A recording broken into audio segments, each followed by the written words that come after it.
You're listening to episode 2 of Chats on Change, and we'll be talking about our hopes for a post-COVID Singapore. My name is Kenji Tan. And I'm William Setiawan. We're two buddies who started this podcast to start a conversation on bringing about change, both as individuals and together as a community.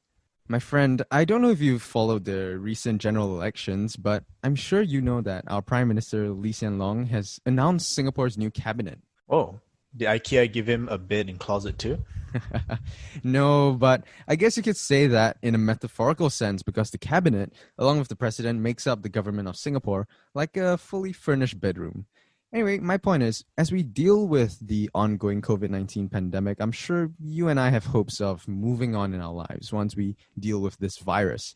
Will we ever get back to our old way of life? And perhaps most importantly, what do you think our new quotation marks government can do to improve post-COVID Singapore over pre-COVID Singapore? So for this episode, we'll be talking about various topics that affect Singaporeans, such as jobs, wages, while keeping our hopes for post-COVID Singapore in mind. Plus, what can we do to achieve a better community for us to live in for the future? Alrighty, so if I may, I want to start our discussion on the topic of jobs. Singapore has actually seen a lot of unemployment, and we've actually had a double retrenchment rate just a few days ago on the news. And I don't know if you hear from family or friends, but for me personally, I know a lot of people who have, of course, lost their jobs due to this pandemic and the circuit breaker. Now, I won't lie to you. I'm in one of the safest jobs a Singaporean male can have right now. I'm currently serving national service, and that's not going away anytime soon. But in terms of unemployment, that is happening at a very disastrous rate. Many Singaporeans are affected. Even one is too many. And the pandemic really is changing a lot about how we live right now and what we're going to do in the future. We're at a stage of our lives when we really have to start looking ahead and start anticipating every possible outcome. That definitely comes in with employers thinking about what jobs are necessary and what jobs are unnecessary. And I think we'll start seeing a shift towards jobs that are more important in that sense, or something that is more flexible, one that can easily adjust to something like a pandemic. What do you think? So here's my question to you. When you say jobs that are more important, when you say important, how do you define that? Is it essential, non-essential? Because, recently we had that whole hoo-ha about artists being non-essential because of this poll and all that. So how do we define the importance? For example, yes, in a pandemic, you talk about healthcare, that's like the most essential, but we don't really want to say everything else is non-essential. Like, for example, I do events, and in the middle of a pandemic and circuit breaker when no one can leave the house, my events line is basically non-essential, but doesn't mean it's not important. How do we actually define that kind of job scope, and how do you think humans can, just suddenly reskill after so many years of sticking to something, but an invisible virus just changes their life overnight? I think what you're referring to is that Straits Times poll that they put out a while back, where they had a list of the top 5 essential jobs and the top 5 non-essential jobs. I don't know if you've seen that. Yeah. If you think about that poll, the way they presented it on newspaper, like you said, there are some jobs that will become unnecessary when it comes to their situation, and some jobs that will be necessary whatever the situation is. Now, in that poll from the Straits Times, they actually listed being an artist as the top unnecessary job, and right next to it there's a picture of what is supposed to be an artist, and you start wondering, well, who designed that artist picture then? You start to wonder, hey, they've just called an artist's job unnecessary, but they have an artist's work next to it, and it doesn't make any sense. An important job, I think, in my opinion, is going to depend very heavily on how the job seeker or holder actually perceives what job they'd like to have. So actually, one article that I read very recently was there's a lot of graduates in Singapore that are very concerned about their job future, their careers, and I don't blame them. It's a very uncertain time, and that question you've asked is a very important one. What job is considered important, essential, or what jobs are not? I think what I meant when I talked about a job that is necessary is one that people will find necessary when they need it.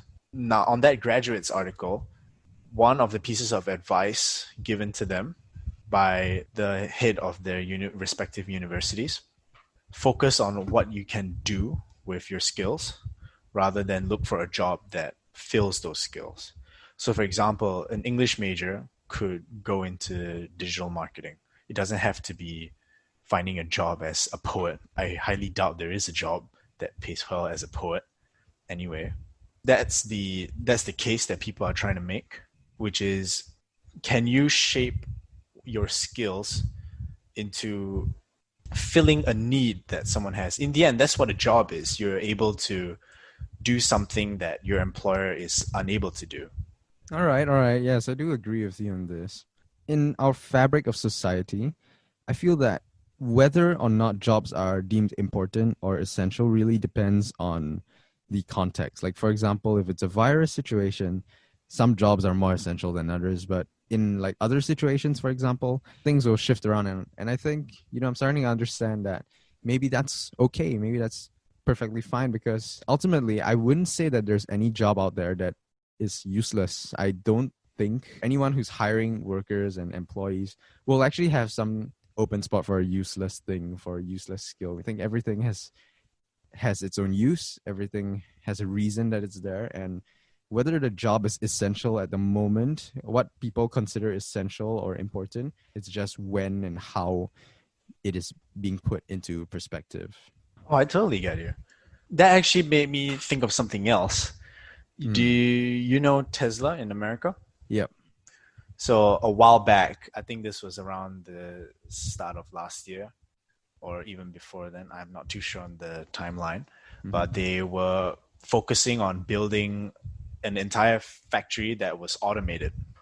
They had robots making their cars instead of people. If we consider automobile manufacturing in general, being someone who can make an automobile or a car would have been essential before this futuristic technology. It didn't work out, and Tesla being able to assemble their cars are still important now. But like you say, as the future comes and we have that laundry spinning of new jobs taking over the old jobs, but on the whole, society progresses forward.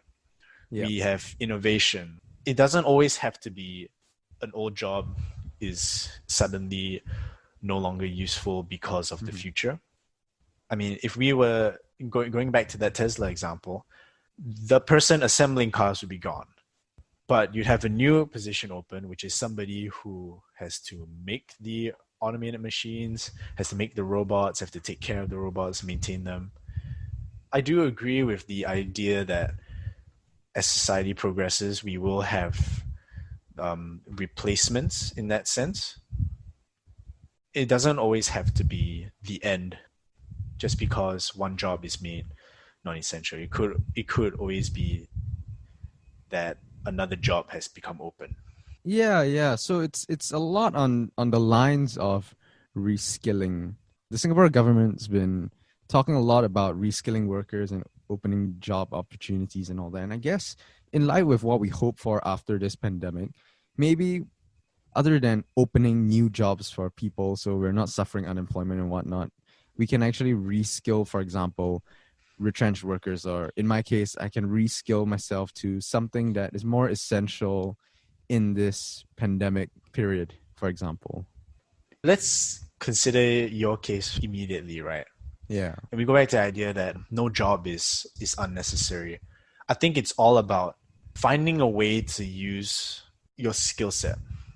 So you're an events guy. I've known you that long. And there may not be a lot of physical events nowadays. Nowhere because of the pandemic. But It's all a lot of online. companies, they're all organizing online things, right? The logistics can't be that different. Organizing people, making sure things roll smoothly, making sure the right people are getting in touch with your clients. All these are skills that you would have and you could apply there.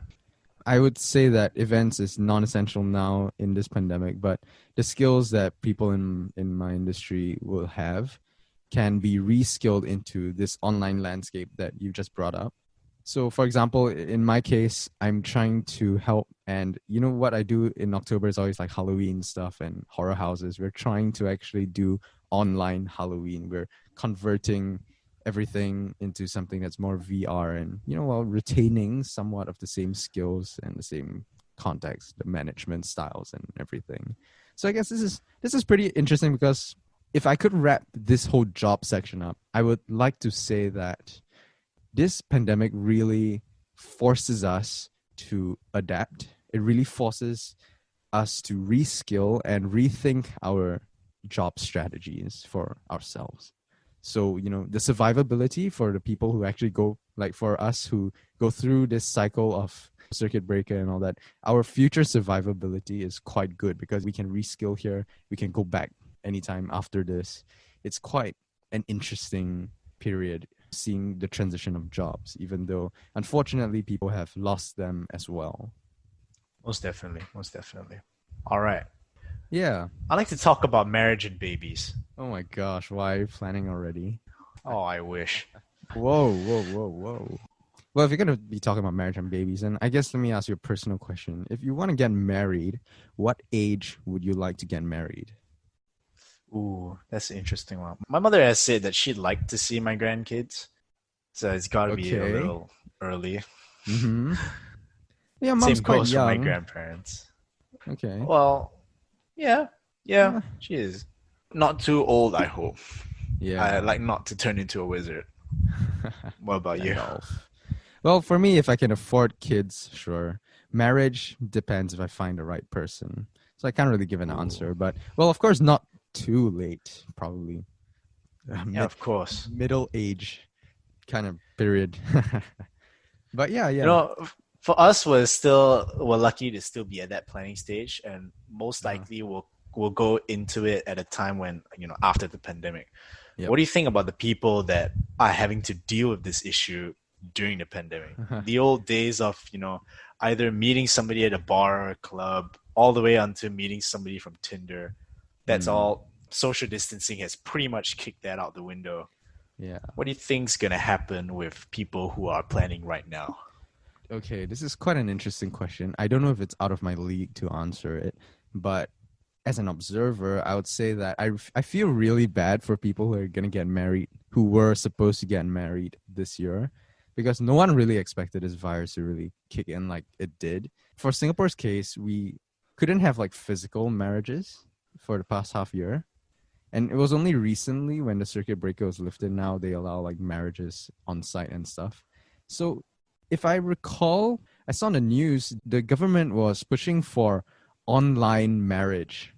So everything's like an online session. And I thought Nice. it was pretty interesting, but I'm pretty sure it'll turn off a lot of people as well. I mean, a lot of people like the, you know, experience of marriage and meeting people face to face at a location in a hotel and whatnot.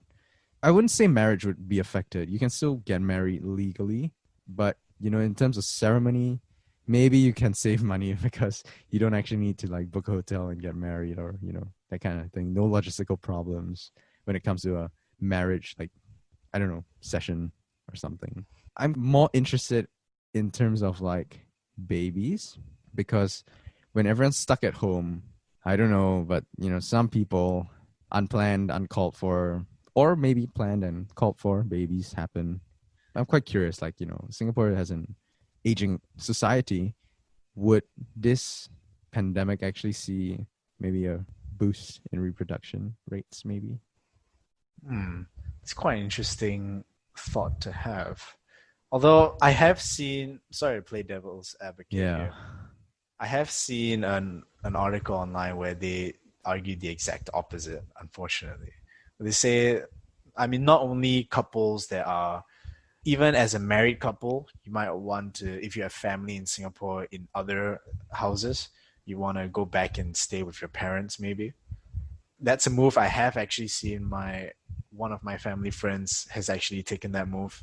So same goes for his wife, and they've been apart for pretty much the entirety of the circuit breaker Hmm. period. then if that goes up a reasonable percentage of Singaporeans, you could see how that might end up with less couples having babies. Not counting the fact that the pandemic is shifting a lot of us towards a anti-people kind of mood.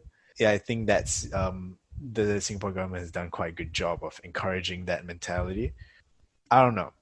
I Mm. think I like there to be, and not to say anything about myself, but I like Yeah. there to be more procreation in Singapore. Okay.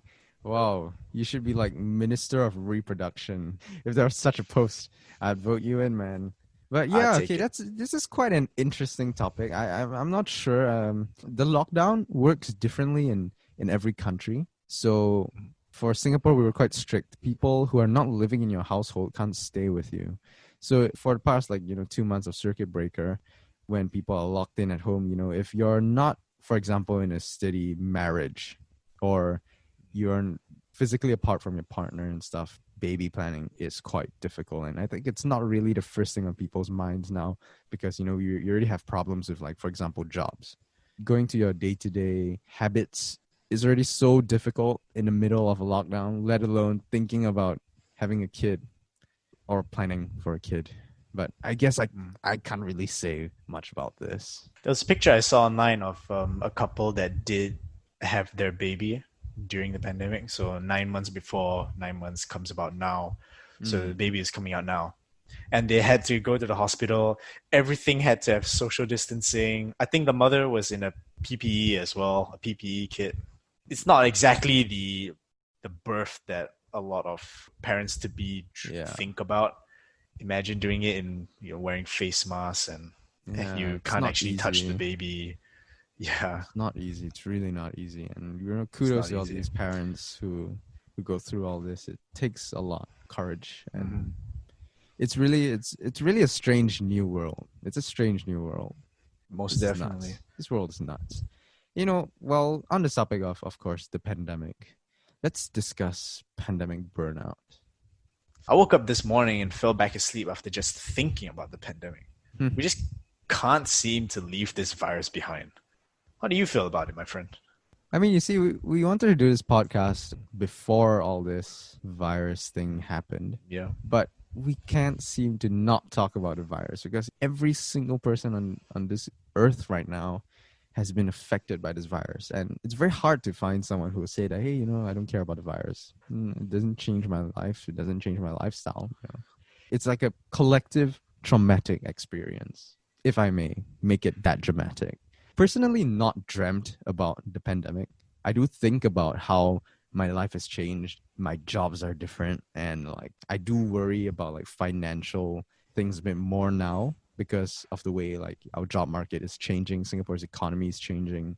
But also how, now when you leave the house, even when I'm walking through my dog, I have to like wear a mask. Something invisible that kills people is forcing us to change so much that we're not used to. And as humans, I do believe that the first time you change, it's always uncomfortable. I guess pandemic burnout is quite a legitimate thing, let alone how normal burnout is already considered like a mental health issue kind of thing, if I'm not wrong. The WHO said something about it last year.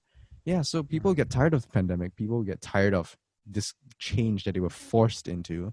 Well, either people start not to care, just all my assumptions right now, people start not to care so much about a virus, they don't care about social distancing because they're tired. Or, every time you hear about the pandemic, about a virus, you just lose your mood. There's no positivity. It's quite hard to find positivity because it's such a bleak topic that's been forced in our face for the past half a year. The way we take pandemic burnout is different on a subjective basis. Like on an individual level, some of us feel pandemic burnout differently. How far do you think this can really affect our society? I do think this is where helping each other has to come in. We have to do what we can, understand what's going on with other people, and we have to make the effort to fight the pandemic together. Well, that sounds really cheesy, though. What do you think? No, I don't think it's cheesy at all. I feel that you might think it's cheesy. Yes, it sounds a bit cliched, but ultimately, humanity as a community, or us living together in a neighborhood, in a society, what makes us different from, for example, not to overgeneralize, but non-intelligent animals, for example, is how we help each other. I believe that civilization moves forward only because we're trying to help each other. If we don't help each other as a community, then there's no progress. We'll stagnate if there's no love and care for each other. Maybe this sounds a bit preachy, but I think that to really reduce pandemic burnout, we just have to try to be there for our friends and family, for those people feeling tired, for those who, for example, may not have a job or are struggling somehow. We just have to try our best to be there for them as much as we can. Not that you have to really give money or anything, for example. It's more like moral support. Emotionally make ourselves available and willing to help other people in need so that we as a whole can really move forward from this whole virus situation. We just built our survivability after that. We'll evolve better, and I feel that people will have more empathy, which is what I guess we're trying to do with this podcast. Because chats on change. We're not just wanting to discuss topics and go like, we can't do anything about it. We really want, if you're listening, to just do something at the bare minimum to help someone. You don't have to go all out to help. Just gotta try. Just a little bit of help can make a difference to someone else. And in the case of this pandemic, we don't want each other to be completely burned out. We don't want our society to just stagnate and just melt away because we're tired of this virus. We gotta just try to keep each other up. We gotta try to keep pushing each other up, moving forward so that we can get over this stronger. Took the words right out of my mouth.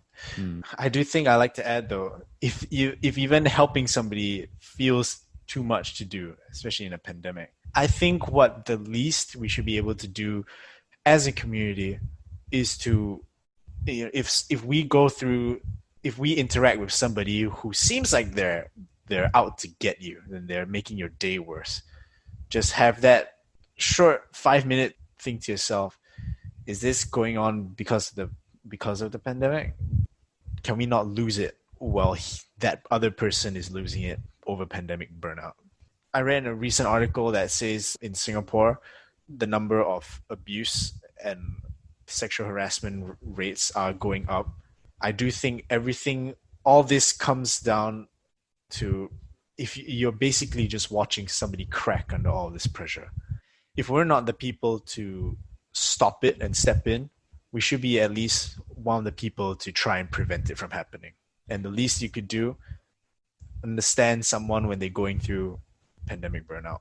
Definitely. I definitely agree 100% with what you said. It's possible. It's just spreading the word. Or it doesn't have to be verbal gestures in a sense. It could be if you show that you're there for someone else, people feel good. And when they do that, they'll help pass the message indirectly. And with that in mind, we can look forward to something. There's something to look forward to. It is workable. And I do feel that, yes, pandemic burnout sucks now, but eventually I hope that as people, we all come out stronger. We all come out stronger from this adversity. So what about what we think the government can do to help us move into a post-COVID Singapore? Pre-COVID Singapore, it's different now. It's so much different. Like, it's hard to fathom pre-COVID Singapore now that we have all our new rules and new laws and regulations out. So what do you think? It's almost as if long ago the Singaporeans lived in harmony. Then everything changed when the COVID virus attacked. That's a little Avatar reference for you. We're facing a different world than 1 year ago. We have new needs and obstacles. Actually, let me ask you, with this new cabinet that they were recently sworn in, weren't they? Yeah. What move do you think the government will take first? They did reshuffle the cabinet, so some ministers are new, some have shifted jobs. Most are kind of the same position as they were before. I can't really say what I know they'll take first, but my good guess is going to be another budget to help ease burden in terms of cost of living or trying to find a job right now. The government, if I'm not wrong, promised about 100,000 new jobs during the election campaign. And we have reserves that they'll use to really roll out more budgets for us. So I guess that's something that they'll do to ease Singapore financially, because our economy kind of contracted, and some sources say we're facing like recession and all that. So really, I'd say saving the economy would be the first thing the government will do, or like they'll try their best to ease financial pressure from the economy. Mm. I don't know if you've seen this. There's a bunch of people, with posters. It's SG Skills, and they're Yeah. offering to, upskill you to.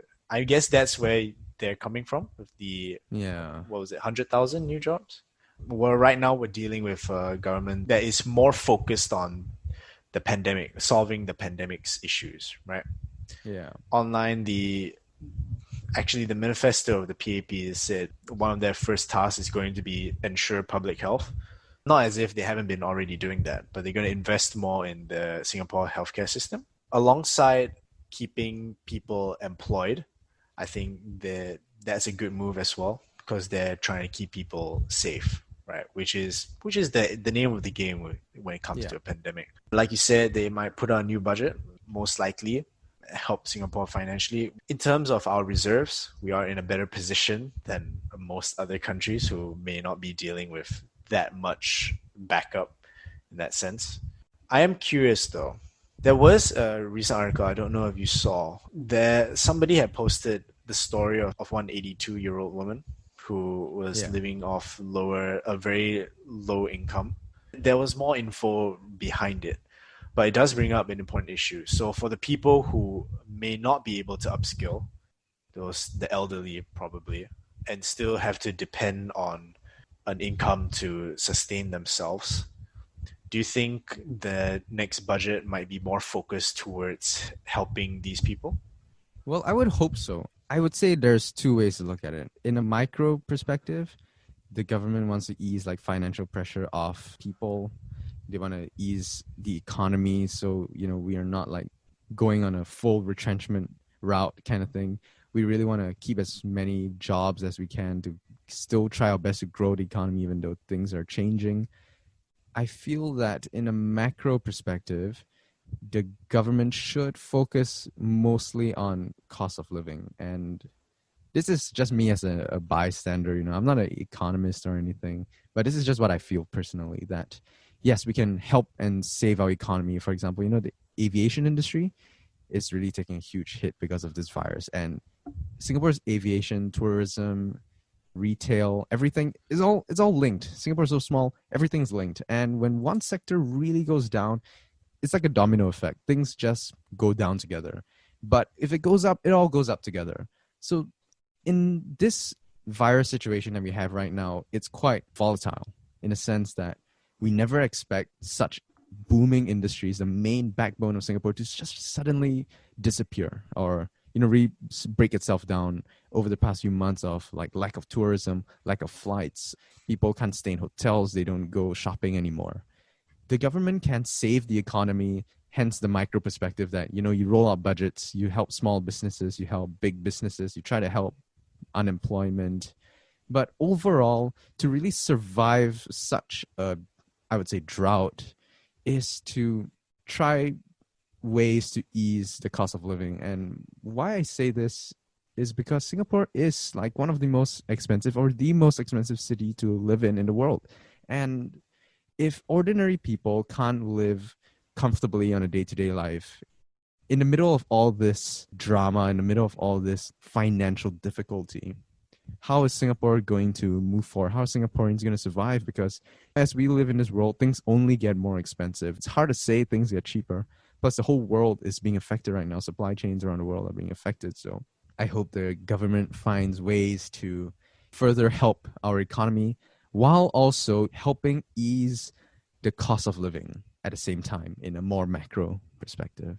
Oof, an amazing speech from somebody who isn't an economist.